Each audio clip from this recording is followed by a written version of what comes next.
Hi, in this demo I'm going to show you how to set up secure socket layer utilizing the TLS transport layer security version 1.2, and I'll be setting it up between a Spectrum Protect server and Spectrum Protect client.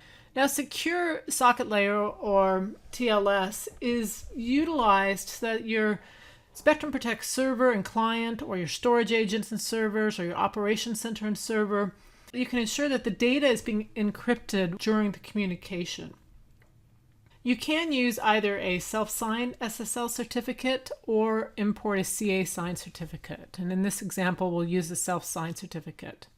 If you do want more information, check out the Knowledge Center document that's out there that'll walk you through setting up not only the server and client SSL communications, but also the storage agents and the operations center.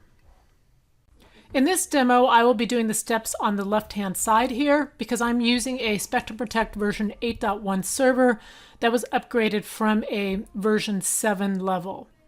If you have a brand new version 8.1 server install, these steps are a little bit simplified because TLS 1.2 is pre-configured when you install a brand new 8.1 or 8.1.1 server.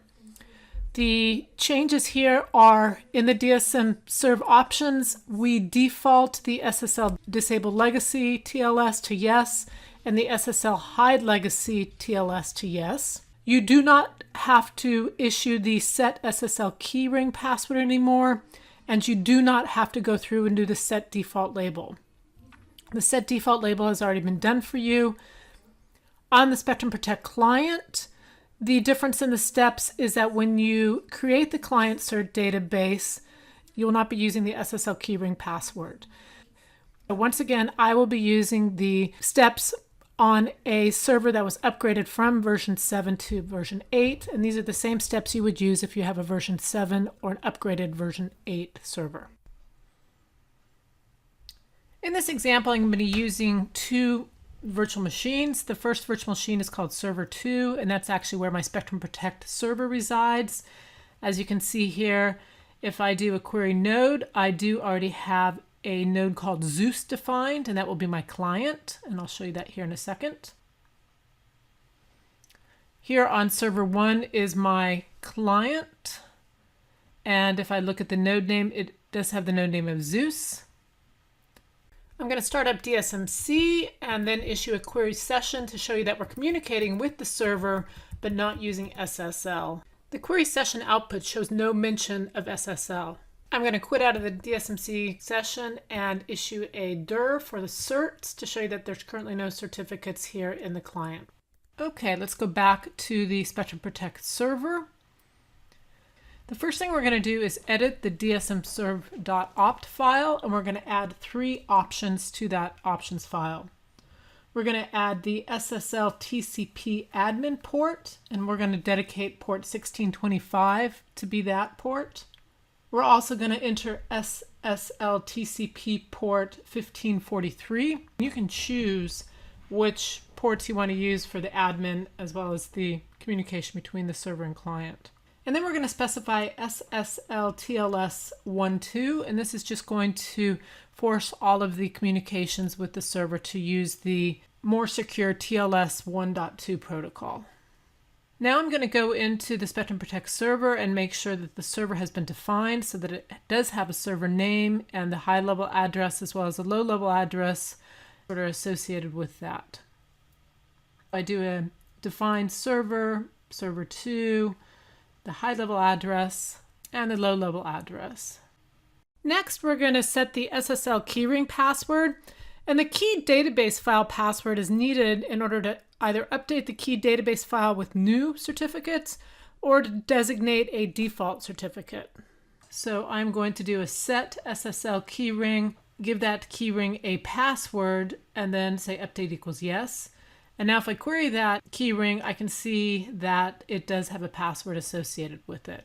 This keyring and password will be important when we're starting to define some of the SSL information. Finally, on the Spectrum Protect server, I do need to go ahead and halt the server, and then I'll be restarting it so that it picks up the new options in the dsmserv.opt file.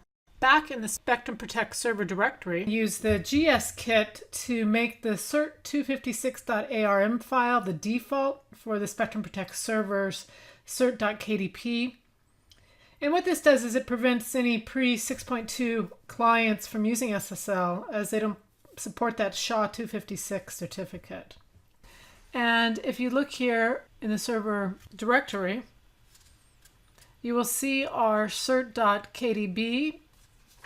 And now we're going to go ahead and issue the GSK8 cap ICMD underscore 64 cert set default db cert.kdb stash label, and then we'll use quote TSM server self-signed SHA key end quote, and that's the exact name of it there.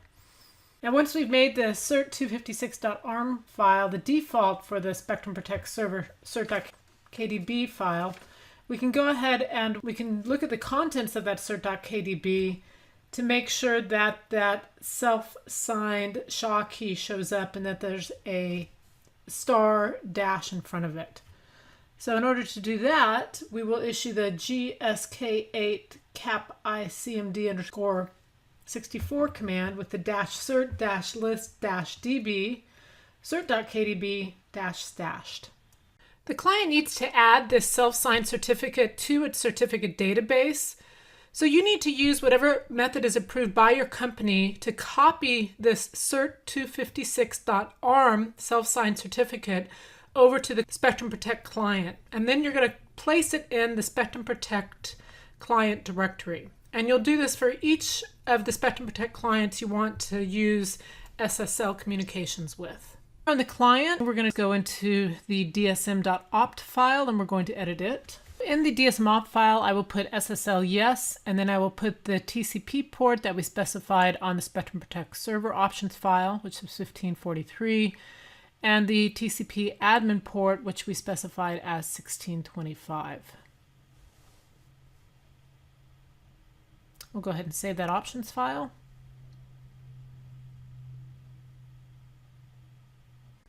Next, we're going to create the Spectrum Protect client certificate database called dsmcert.kdb. And so from the command line, we're going to issue gsk8 capi cmd underscore 64 -keydb -create -populate -dmb dsmcert.kdb -pw object 00 -stash. That password is a password we set up when we created the key database file on the Spectrum Protect server when we issued the set SSL keyring password command.